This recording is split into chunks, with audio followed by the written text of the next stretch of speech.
shit was different and it was different fast. And then you got people calling you every day and you got comments on the internet saying you're gonna get a RICO, and I don't even think people know how serious that is. Oh, I don't think they do. You know what I'm saying? Like, that shit ain't nothing to play with. That shit ain't nothing to, Right. like, that shit's serious, especially when you the. At first, it sounded like another celebrity headline. A nightclub, a heated argument, gunshots, an NFL player injured. We've seen stories like that before. They trend for 48 hours, people argue online, then the internet moves on. But this one didn't move on, because when the name Keion White showed up in the police report and reports confirmed Lil Baby was at the venue that night, the story shifted. Fast. This stopped being gossip. It became layered. Layer 1, the official investigation. Shell casings, witness statements, an abandoned phone. No arrests yet, but real forensic work happening behind the scenes.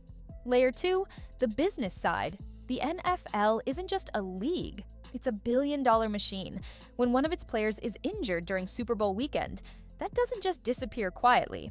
Layer 3, reputation. In today's world, being near controversy can carry almost as much weight as being charged with it. And here's the part most people aren't paying attention to: silence.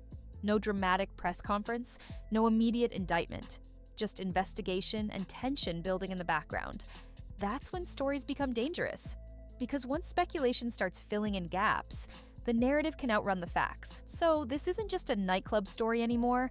It's a moment where legal reality, public perception, and industry politics are all colliding at once. And depending on what comes next, this could either fade away quietly or become the turning point nobody saw coming. Super Bowl weekend in San Francisco was electric. The city was packed. Celebrities, athletes, artists, everybody was outside. After parties were happening all over the Bay Area. Eniandia Lounge on Mission Street was one of the hotspots that night. Downstairs, Keion White was hosting a private gathering. His space, his guest list, his event. Friends, associates, invited guests only. Upstairs, the main floor was open and active. Reports confirmed that Lil Baby had performed earlier that night in the city and later arrived at the same venue with members of his entourage. Two worlds, same building. And that's where things reportedly began to unravel. According to witness accounts cited in local reporting, members of Lil Baby's entourage attempted to access the private downstairs section. They were told they were not on the list. An argument followed. Voices rose. Tension escalated. One witness reportedly left the area to get management to help defuse the situation. And while that person was gone, shots were heard. Some witnesses reported 2 gunshots. Others claimed they heard 4. When police arrived around 4 a.m., Keion White had suffered a gunshot wound to his leg. He was transported for medical treatment and later underwent surgery. In seconds, the atmosphere shifted from celebration to chaos. What makes this moment significant isn't just that shots were fired, it's that everything happened in a confined, high-profile environment during the most watched sports weekend of the year, involving an active NFL player and a globally known artist being present at the same venue. No one expected that night to end in a police investigation. But it did, and from that moment forward, this stopped being just another party gone wrong. It became something much bigger. Once the initial headlines faded, the actual police details started surfacing, and that's when people began looking at this situation differently. According to reporting based on the official police response, investigators recovered 2 shell casings from the scene. 2, and they were not the same caliber. One was reportedly a 9mm, the other a .45 caliber. For anyone paying attention, that detail matters. Different calibers typically mean different firearms. That immediately raises questions. Was there more than one weapon involved? Was more than one person firing? Authorities have not publicly confirmed how many shooters there were, if any have been identified, or who discharged a weapon. But from a forensic standpoint, that detail alone widened the scope of the investigation. Then there's the abandoned phone. Investigators reportedly recovered a cell phone left behind at the scene. And in 2025, a phone is more than a device. It's a digital timeline, location data, text threads, calls, photos, social media activity. For investigators, that's a potential gold mine. Who did it belong to? Was it connected to anyone involved in the argument? Was it just a panicked guest who dropped it while running? Authorities have not publicly answered those questions. But the presence of physical evidence like shell casings and an abandoned phone tells us something important. This isn't being treated casually. Forensic work is happening. Another key detail, when officers reportedly asked Keion White who shot him, he did not identify a suspect at the scene. There could be many reasons for that. Shock, legal advice, uncertainty in a chaotic moment, but silence always creates space for speculation. And when you combine physical evidence, multiple witness accounts, and no immediate arrests, the story doesn't shrink, it grows.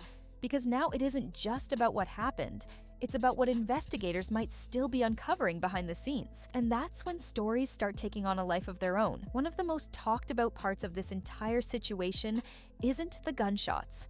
It's the silence. After being transported for medical treatment, Keion White reportedly did not identify a shooter to police at the scene. Now, that doesn't automatically mean anything dramatic. In chaotic environments, people are disoriented. Lawyers often advise caution, statements can come later. But in high-profile incidents, silence becomes fuel. When someone with access to top legal resources chooses not to immediately point fingers, the internet fills in the blanks. Some see it as strategy, others interpret it as street code. And that's where things start drifting away from confirmed facts and into narrative building. Meanwhile, law enforcement hasn't publicly announced arrests tied to the shooting. No dramatic press conference, no suspect paraded in front of cameras, just investigation. That gap between event and resolution creates tension, because in today's news cycle, people expect instant answers. When they don't get them, theories multiply. Every hour without an update turns into a thread. Every rumor turns into a source. And then the conversation shifts from what happened to what's really going on. That shift is powerful, especially when Lil Baby was confirmed to have been at the venue that night. Again, presence does not equal guilt, but presence equals attention. And attention, in a situation like this, magnifies everything. The longer official clarity takes, the more narratives compete to define the story. And once a narrative locks in publicly, it's hard to undo. Right now, we're in that in-between space. No confirmed charges, no public exoneration, just investigation and mounting speculation. And sometimes, that quiet middle stage is more volatile than the incident itself. If this had involved two unknown partygoers, the story might have stayed local. But it didn't. It involved Keion White, an active NFL player, during Super Bowl weekend in the same city. That changes everything. The NFL isn't just a sports league, it's a global business valued in the billions. Teams invest millions into player contracts, training, medical care, and branding. When one of their players is injured in a shooting, especially during one of the league's biggest weekends of the year, that's not a minor headline. That's corporate concern. Front offices start asking questions, security departments review protocols, league officials monitor developments. Not because of drama, but because image and player safety are everything to a professional sports organization. Even if Lil Baby has not been charged with anything related to the shooting, the optics matter. Being associated with an environment where a high-value athlete was injured creates pressure, not necessarily legal pressure, but business pressure. Sponsors watch, networks watch, team owners watch. Normal corporate entities don't move based on rumor. They move based on risk assessment. Could this affect future bookings? Could insurance premiums change for events involving high-profile artists? Could teams quietly distance themselves from certain venues or partnerships? These are the kinds of conversations that happen behind closed doors long before anything reaches the public. So while social media debates guilt or innocence, another layer of this story is unfolding quietly. Because when professional sports, celebrity culture, and law enforcement intersect, the stakes rise fast. And this stopped being just a nightlife incident the moment an NFL player needed surgery. That's when it became something the entire league couldn't ignore. As soon as this story started trending, one word began popping up everywhere: RICO.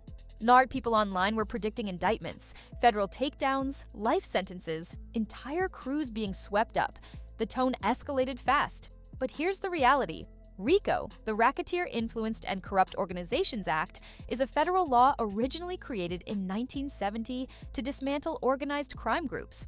It allows prosecutors to charge individuals as part of a broader criminal enterprise if they can prove a pattern of coordinated illegal activity. That's important. A pattern. Not one night, not one argument, not one shooting. A sustained, documented pattern tied to an organized structure. As of now, There has been no public federal indictment announced against Lil Baby connected to this incident. No RICO charges, no federal press conference, nothing official. So why does the word keep surfacing? It's because federal investigations in the hip-hop world have become more visible in recent years. High-profile cases have shown that prosecutors are willing to build large conspiracy cases when they believe an organization exists beyond music. That history makes people jump to conclusions, but jumping to conclusions isn't evidence. Federal RICO cases take years to build. They require financial records, communication trails, testimony, surveillance, and proof of structured coordination. They are complex, slow-moving, and extremely deliberate. Right now, we are looking at an active local investigation into a shooting. Anything beyond that remains speculation. Still, perception matters. When your name appears near words like federal and RICO often enough, even without charges, the narrative can begin to shape public opinion. And once a narrative takes hold, separating fact from fear becomes harder. That's why this moment feels heavy, not because of confirmed federal action, but because of how quickly speculation can transform into assumed reality. This wasn't just an argument between celebrities. This involved an active NFL player. And that shifts the weight of the situation immediately. When a professional athlete under contract gets injured in a shooting, the response is different. Teams have security departments, the league has investigators, insurance policies are involved, legal teams get activated fast. The player at the center of this is Keion, a defensive end who had been hosting a private event that night. He wasn't a random club guest, it was his party. That detail matters, because from an organizational standpoint, this becomes more than a personal dispute. It becomes an incident affecting a franchise asset. Teams invest millions in their players. Medical evaluations, contract protections, liability reviews. All of that gets triggered when something like this happens. And then there's the league itself. The National Football League does not take public safety incidents lightly. The brand is built on controlled environments, regulated events, and image management. When violence intersects with that ecosystem, especially during a high-profile weekend, it attracts attention beyond local headlines. But here's what's crucial. As of now, there has been no public accusation naming a shooter. No confirmed charges tied to a specific individual from the visiting entourage. Investigations are still ongoing, yet perception moves faster than paperwork. Once a professional sports organization is indirectly involved, the scrutiny intensifies. Security footage gets reviewed more carefully. Witness statements are cross-checked, timelines get reconstructed in detail. This isn't street politics anymore. It's legal liability, corporate optics, and public image, all colliding at once, and that kind of pressure doesn't disappear quietly. It lingers. Now let's talk about the detail that might matter more than anything else. The abandoned phone. According to reports, investigators recovered a cell phone from the scene after the shooting. It wasn't turned in politely, it wasn't claimed immediately, it was left behind in the chaos. And in 2025, that's not just a mistake, that's potential evidence. Think about what lives inside a phone: call logs, text messages, location history, social media DMs, photos, group chats, saved contacts. If that device belongs to someone involved in the confrontation, investigators don't just look at what happened that night. They look at patterns, they look at connections, they look at communication before and after the incident. Phones tell timelines. They show who called who before things escalated. They show who texted after shots were fired. They show who was physically near the venue based on location data. And unlike witness statements, digital records don't get nervous. They don't forget details. They don't change stories. Now, to be clear, there has been no public confirmation tying that phone to any specific individual, no announced forensic conclusions, no official link released. But law enforcement treats digital evidence seriously, especially in high-profile cases. If investigators can match the device to someone inside the argument, and then connect that person to further communications, it expands the scope beyond a spontaneous fight. It becomes organized movement, coordinated presence, documented association. And here's where this gets heavier. If multiple phones were communicating in a group before the confrontation, that narrative shifts from random club tension to something more structured. Again, nothing has been formally announced. But when a phone is left behind at a shooting scene, it's rarely insignificant. Sometimes the loudest piece of evidence is the one that didn't run fast enough. There's another detail that keeps echoing. When police asked Keion who shot him, reports say he didn't cooperate. No public identification, no dramatic pointing of fingers, no televised accusation, just silence. Now, that silence can mean a lot of things.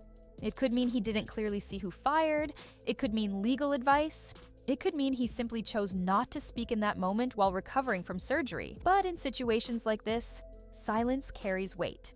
Because when someone with access to legal resources, league backing, and full medical support chooses not to name names immediately, people start reading between the lines. It changes the narrative. Instead of the story becoming victim identifies suspect, it becomes ongoing investigation. That shifts momentum away from quick arrests and into longer evaluation. And here's why that matters. If law enforcement doesn't get direct cooperation from the injured party, they rely heavily on forensic evidence, surveillance footage, digital records, and witness statements. And that slows the public-facing timeline, even if work is happening behind the scenes. For Lil Baby, that creates a strange space. No charges, no official accusation, but no full closure either. And when things sit unresolved in high-profile cases, speculation fills the gap. The league watches, the media waits, the internet talks, but real investigations don't operate on Twitter timelines. They operate quietly. And sometimes the most powerful move in a volatile situation is choosing not to say anything at all, because silence doesn't end a story, it keeps it open. At this point, this situation isn't just about what happened inside a club, it's about what happens next, and there are 3 different pressures building at the same time. First, law enforcement. When a shooting involves multiple witnesses, shell casings, surveillance footage, and an injured professional athlete, investigators don't just close the file quietly. Even if no arrests are announced immediately, that doesn't mean nothing is happening. Sometimes it means authorities are moving carefully, reviewing digital data, analyzing ballistic evidence, and reconstructing timelines before making any public moves. Second, on the NFL ecosystem. When Keion White is injured during Super Bowl weekend, it becomes bigger than a local crime story. Teams have medical staff, legal teams, and security departments. The league protects its image aggressively. Even if Lil Baby is not charged or formally accused, association alone creates corporate caution. And corporations don't move emotionally, they move strategically. Third, public perception. This might be the most unpredictable layer. In today's media climate, narratives form quickly. Clips circulate, headlines multiply, commentary channels create their own versions of events. Even without confirmed details, reputations can take hits just from repeated exposure to controversy. That's where things get delicate, because once a name is repeatedly attached to violence, even indirectly, it sticks in search results, in headlines, in conversation. Now imagine balancing all 3 at once: an ongoing investigation, a powerful sports league watching closely, and public conversation moving faster than facts. That's not just a bad night. That's a multi-front situation, and the outcome doesn't depend on one argument anymore. It depends on how all 3 pressures unfold over time. Here's the part that really matters.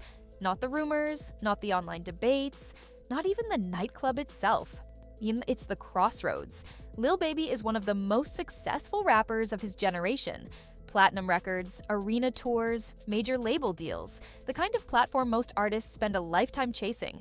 But success brings responsibility, especially when your name carries weight in every room you enter, because in situations like this, it's rarely just about one individual. It's about the people around you, the energy your entourage brings, the decisions made in seconds that ripple for months. If nothing else, this moment exposes something important. Fame does not override boundaries. Status does not grant access everywhere, and celebrity does not protect you from consequences. Whether or not any charges come from this situation, it forces a larger question.